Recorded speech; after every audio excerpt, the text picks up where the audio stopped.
We're going to transform your business today by teaching you how you can use AI for sales prospecting to get more customers. We're going to break down what prospecting is, how you can use AI tools for email prospecting, call-based prospecting, and stick around to the very end because Kieran's got an amazing prompt to make sure that all of your prospecting, regardless if it's AI or human, is always in the tone and words of your customer, which is going to help you get more customers, which is at the end of the day, what we're all trying to do. I'm Kit Bodner, CMO at HubSpot. I'm here with my co-host, Kieran Flanagan, SVP of Marketing at HubSpot. This is Marketing Against the Grain. Let's get into today's show.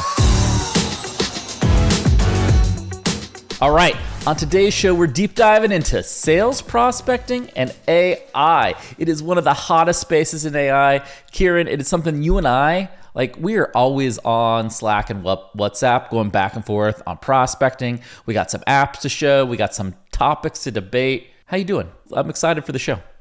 I'm doing good. Ready to talk about some more AI. I wake up, I talk about AI, I do some AI. I'm reading the book, The Common Wave, which is actually a pretty cool book. It's all about AI. Actually, it might have some things that will make me scared of AI. But I think prospecting is a really good place to start because it's one of the real areas where there's tangible tools you can use today, right? A lot of what we talk about is probably coming in the future with these additional models. But prospecting is like an area that AI is impacting today. Yeah. Well, first of all, I've got Kieran. I forgot to tell you. I saw your little micro cup. You know what's hit me, Kieran? The matcha. I'm having a matcha phase right now. Dude, we did matcha. You and I did matcha years ago. I mean, I thought it was all done. We're all finished. It's come back. It's come back, baby. I got my little tiny mug. I am going completely counter to the Stanley culture of the giant mugs, and I'm going with the tiniest mug possible. Subscribe on YouTube if you're watching this on YouTube and you can see the tiny mug. And I'm doing a little matcha. Like way back when we were growing at the HubSpot international office, when we just started the first office there, I actually brought in a person who was like an expert in matcha to teach the office and why they should actually drink matcha. Like I got really into it. And then it was one of those things that actually just got phased out. So I think I'll bring it back. I'm telling you, I'm bringing it back. I'm declaring it here. If you have a favorite type of matcha or a favorite matcha recipe, drop us a YouTube comment. Kieran and I will try it. We'll drink it on the show. We're having a matcha phase. But the setup here is we wanted to do a show around a topic where AI is having a real deep impact today. And one of the areas that it is on sales prospecting. And I think over the next 12 to 24 months, sales prospecting is going to completely transform thanks to AI. There are a ton of different startups. We're going to talk about them now, and a ton of incumbents playing in the kind of prospecting, messaging, email generated by AI space. Why don't you just, Kieran, set us up with how do you define and think about sales prospecting, and what do you think AI's role in it is? This is a really good conversation because I started to map out what AI is better than as good. So if you think about AI today, the way I would think about AI is where can it do the jobs that it's worse than a human, but it's worth them doing because I'm able to apply resources to. This is actually a really good framework. We can work it out live because I've been thinking about this. So there's three buckets, right? He's patting himself on the back. Yeah, no, because I actually think that this is something I was thinking about today, and I've unlocked what I was trying to frame, not 2x2, nearly a 2x3, which is worse than a human or better than a human, right? Mm-hmm. And if AI is worse than the human for a certain service or a certain task, you would want the AI to do it because you are not going to apply human to that job because it's not worth your time, right? So there's sometimes where the AI is inferior to the human, but the AI should do those things because you don't have human capital to apply to that. Then there's certain things AI is equivalent to a human, and it's just unit economics, better resource unit economics. It's infinite amount of tasks it can get done versus you having to hire all these humans.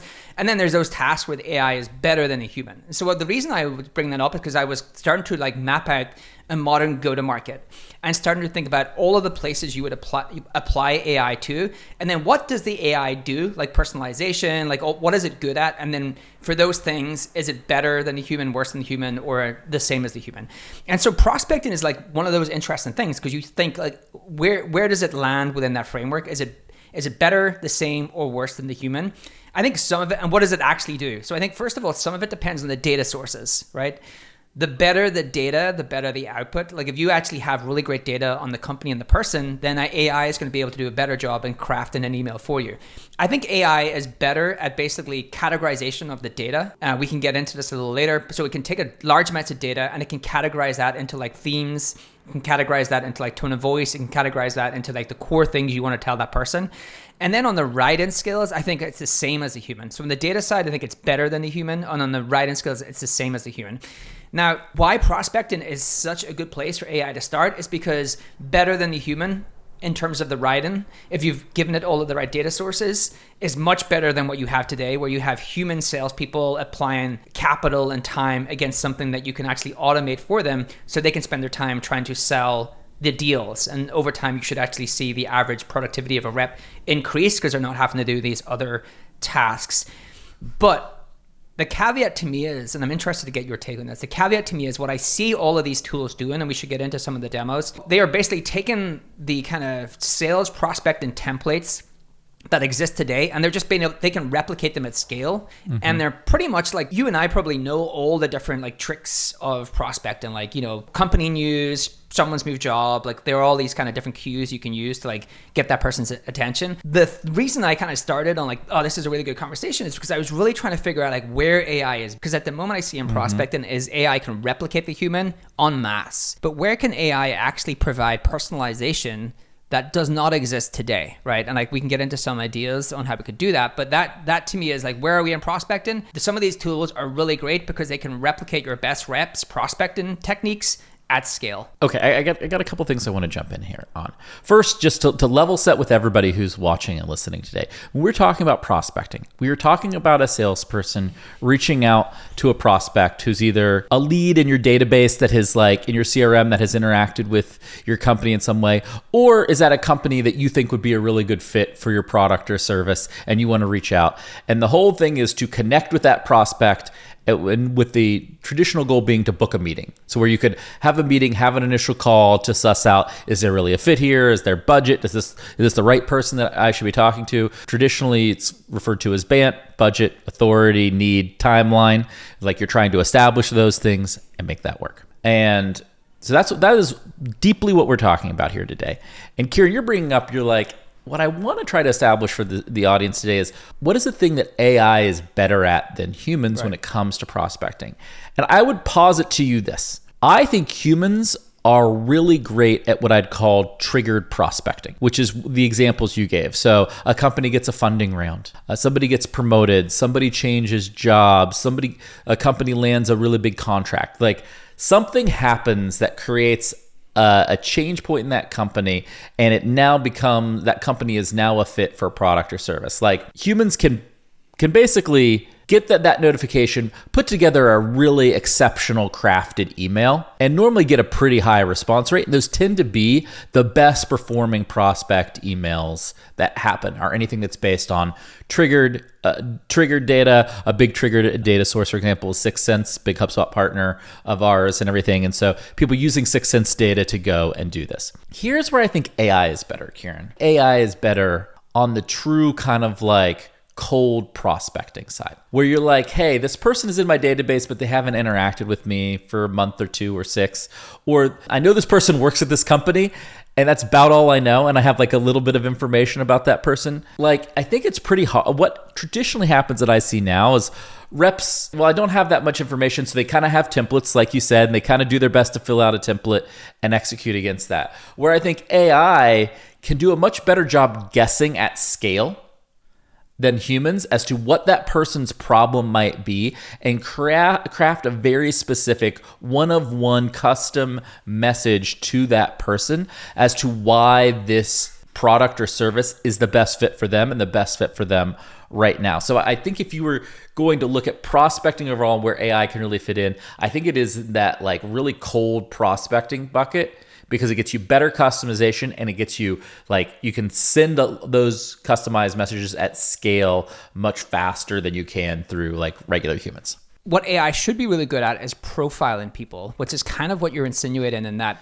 it should be able to say from the limited data I have, the profile I've the person is this, and I should be able to construct an email to talk about the core problems and challenges you have, and then be able to retrofit my product into like why it's the solution. What is the reason actually you think it's better when you say cold, which is people you have not engaged with for a long amount of time? We should talk about, because when people are going to listen to us, there's cold, which is you don't have that contact in your database, and the HubSpot cold, which is they're in the database, but we haven't interacted with them in a long amount of time. Like a lot of companies, cold is basically you don't have any relationship with this prospect. They're not on your database. I think you're talking about the cold where you actually have that person's contact details, but you have not interacted with that person, or you haven't engaged with that person in some amount of time.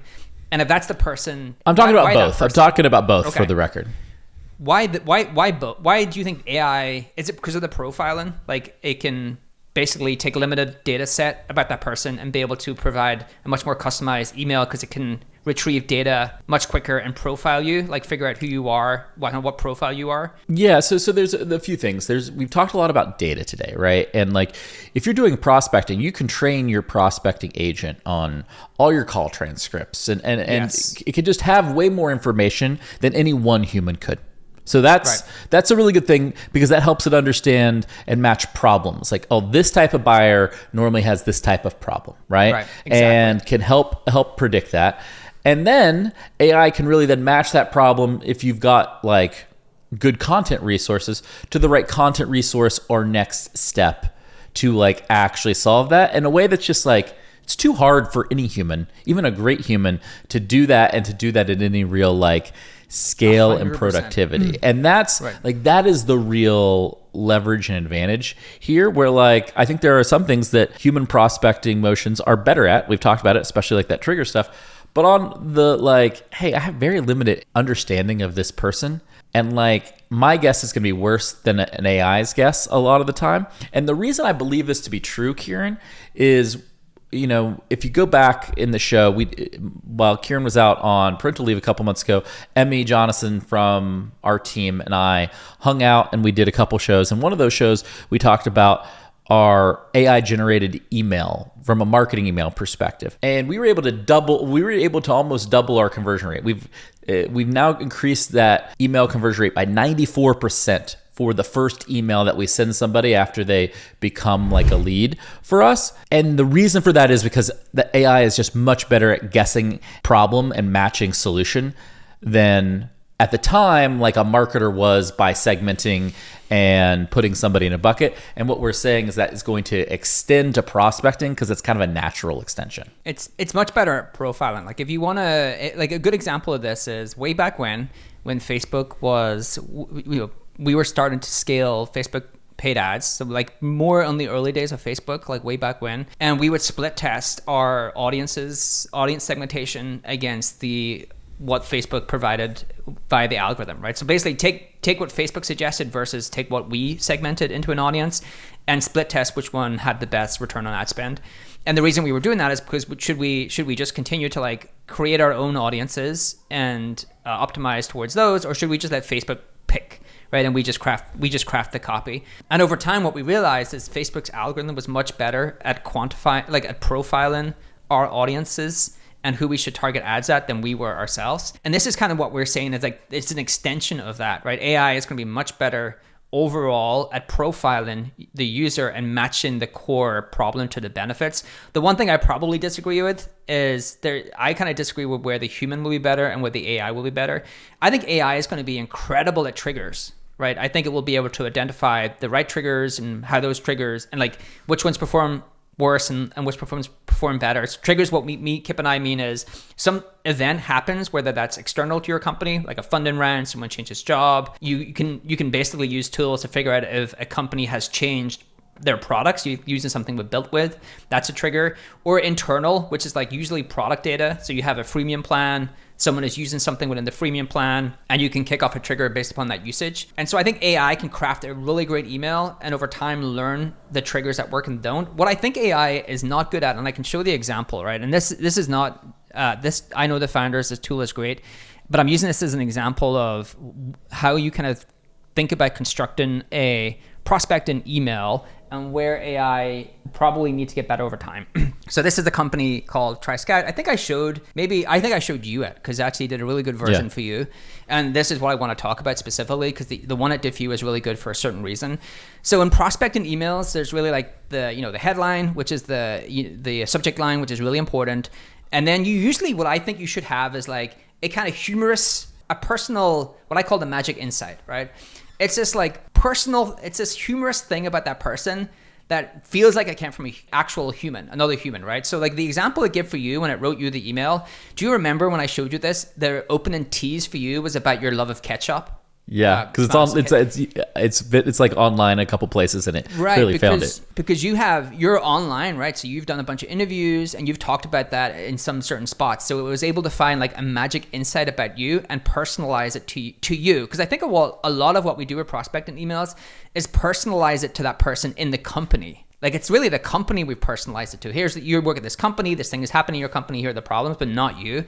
And that's what I call the magical insight, which is like, oh, like I truly know something about you and I bring it up in a pretty humorous way. And then the next part is like, I establish the problem you have. So I truly understand the problem you have. And then the next part is like the benefits, like tease the benefits enough that you actually want to connect with that person. I think what we're saying is it will be able to like profile the benefits, the problem and the benefits. So this is an example from Zapier, right? When I was in Zapier, I was playing around with this tool. This is Gary Vaynerchuk. He's coming on the podcast in a couple of weeks, so I thought I would do him. And like it does a pretty good job of like, hey, like your problem is probably this, right? Your solution is probably this. The other thing I like about this is it's so short and straight to the point. You need it to be short. But it's the magic insight, right? It's like I can obviously, edit these, but that's the thing. I was like, hey, like Gary's probably done some pretty interesting things online over the past week because he's really there. He's really present. And so that's the part that I still think a human does better than an AI. And for people on the RSS, we are showing a screen grab of like me in the prospecting tool and an email. All I have to do with this tool is basically give it a LinkedIn URL and it constructs the email. And so will it find a magic insight for Gary? Well, it didn't here, so I must ping the founders because I know them. So it didn't here. It did for you. It didn't for but I can build. I can probably build templates. So I haven't built templates here. So this is like a certain template. What I think you should have is like different templates where you can like humorous but personal. I don't know, what's the right word? You're better words. Personal, like metaphor, adjective? Yeah, it would be personal anecdote. You want some type of personal anecdote here, right? Yeah, so like I would construct the prospecting email in chunks, right? And like I would have it do each of those chunks. And then the thing you have to do on the only thing for the magical insight, because I've thought about this a bunch today, is you have to have some sort of validation that, hey, try to find 5 things about this person online. If you can't find that many things, then don't include because that person's just not online, right? Like there's a difference between creating an email for you and creating an email for someone who is not on the internet, right? And so you have to have some sort of validation. And if that person doesn't have real content about them online, then you have to skip that step. Yeah, I think one of the things that we are finding with all AI tools, Kieran, and this goes back to a show we did recently where we had the query of using AI to measure brand sentiment, is that AI is really good when there's a lot of online information about a person or a company. Exactly. If there's limited online information or data about a person or a company, that is where a human is probably better. That's a great guardrail. Yeah. And I think that's just like very simple framing. That is the guard. Right. And there's probably going to be like, and I would break personalization into 2 parts. Actually, we're getting to a pretty great framework here. You could break personalization into personalized for the individual, personalized for the company. And then you probably need some sort of confidence score, right? And the confidence score is based upon how much data you have to have a certain amount of data to construct a really great email. And you want to have a mix of both, right? Even in B2B, you want to have something personal about the individual and then a mix of like actually the company because they're buying software for the company. And you should have a confidence score for the individual. Say, hey, like I'm confident that I have enough information to do a personal anecdote here. Or I don't, and if the confidence score doesn't reach a certain level, then don't. And then same with the company. And if it doesn't have the confidence score, it knocks it over to a human. I think that's right. Because look, I don't want to be mean, but we have gone 20 minutes into today's show without saying that the bar here is pretty low. Oh, like I get really bad emails. Right. Like, Really bad. really bad emails. I wish I could bring up one of my emails, but I thought about bringing a couple up, but I thought it was like going to be too mean. But when I say I get just like emails that are so bad I laugh at, like that is a daily occurrence. Right. So we are not talking about like a really high bar here, which is another reason why AI can go and have an impact here. There's tools like TriScout. You could do some custom experiments with GPT-4. There's a lot of different ways you could go about trying to introduce AI into your prospecting workflow. But the reality is a lot of prospecting emails are bad, and you're going to start seeing much better prospecting emails. And quite frankly, I'm here for it.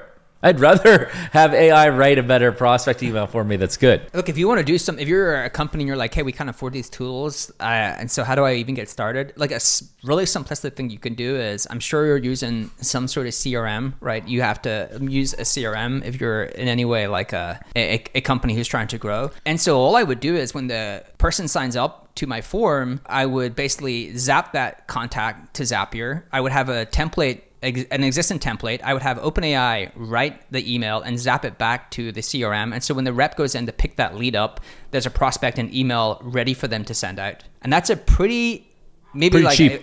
It's pretty cheap. It's pretty cheap. It's not hard. Like if people want me to build that in the YouTube comments for another show, I can just build that for someone. You can do a personal show walking through that if people want it. So leave us a comment. You want to get into what I think is like good and bad part of what's coming from AI prospecting. You want to get into like the funny, the calling side of things, the calling side of things. Yeah. So if you're not familiar, AI, when you talk about prospecting, you're talking about email and you're talking about calling. Email seems like the obvious side of it, but calling is happening, and calling is happening fast.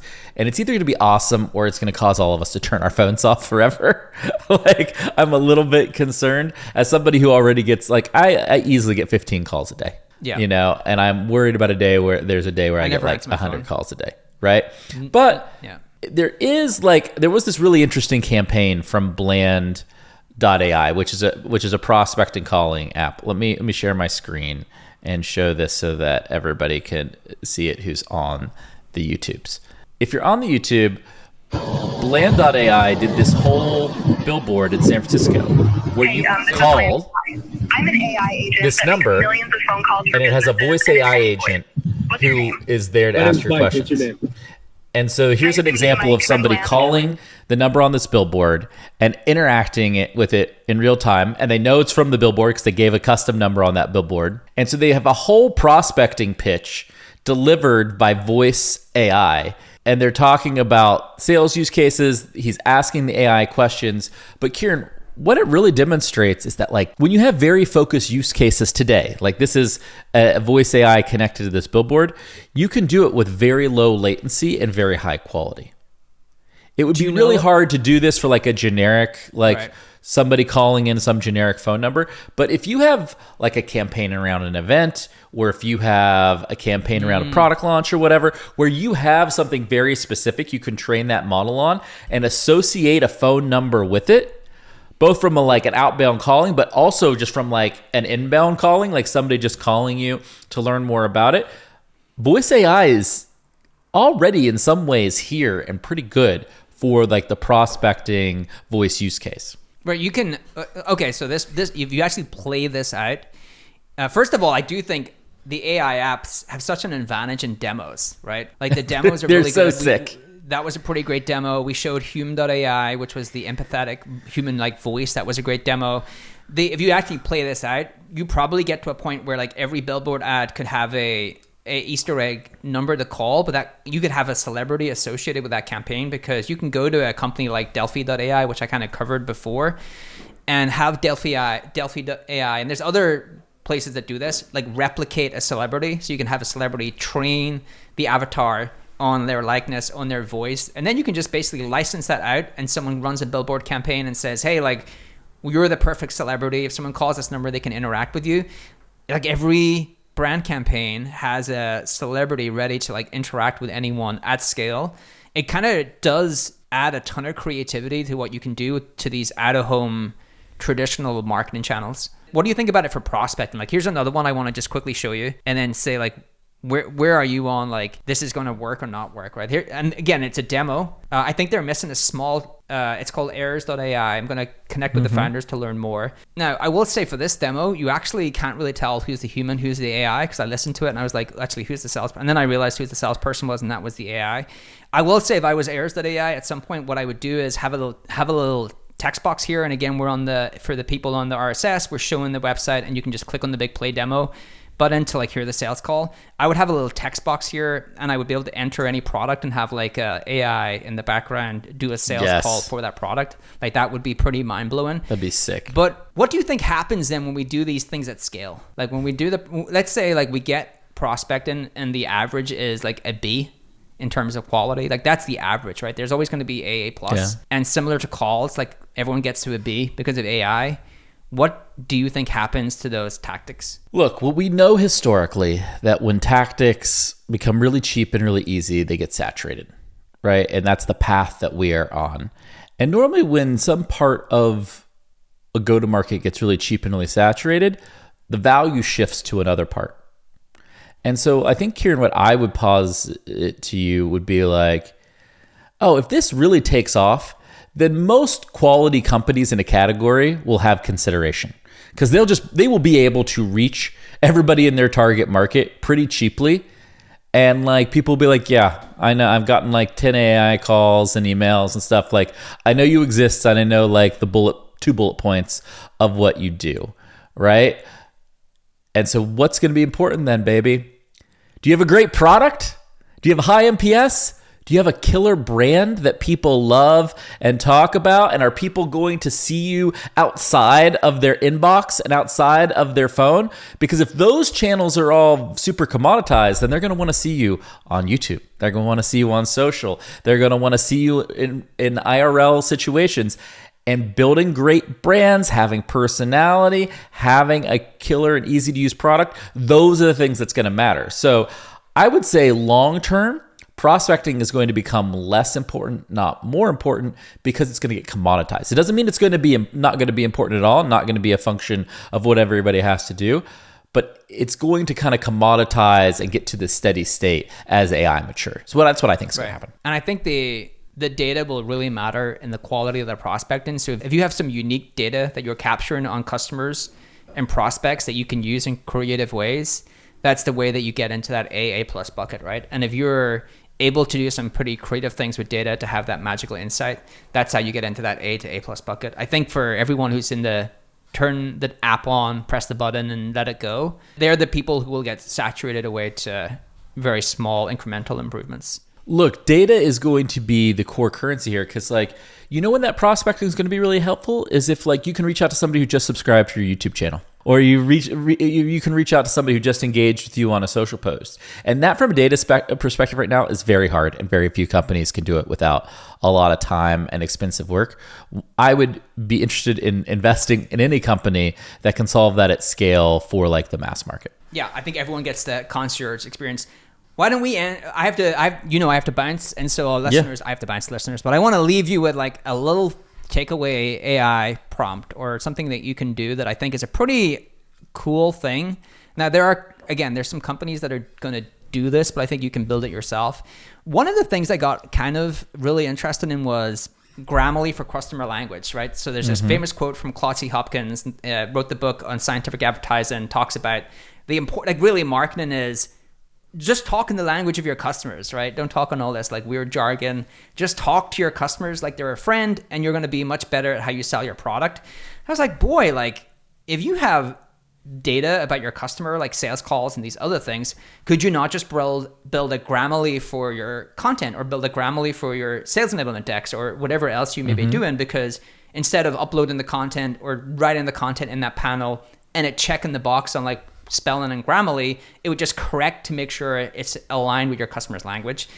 And so there's like some simplistic steps you can go through to do this, right? If you have all your sales calls, you can transcribe them using something like otter.ai. There's other transcription services. Gong has one built in. Compile all your transcriptions together. So you get like one document. You transcribe all your sales calls. You put all the sales calls into a singular document. I'm using sales calls because I think they're the best place to start. You can even basically break them out by closed won, closed loss. For our listeners who are not in B2B, that means like the sales calls that led to a customer becoming a customer, the sales calls that led to someone talking to your sales team and not buying your product, right? That's a pretty great way to segment them out.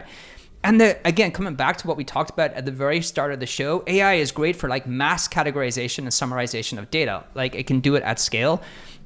And so you can actually use ChatGPT then to create a tone of voice based upon those, like a tone of voice, like a customer language guardrails based upon those sales calls, right?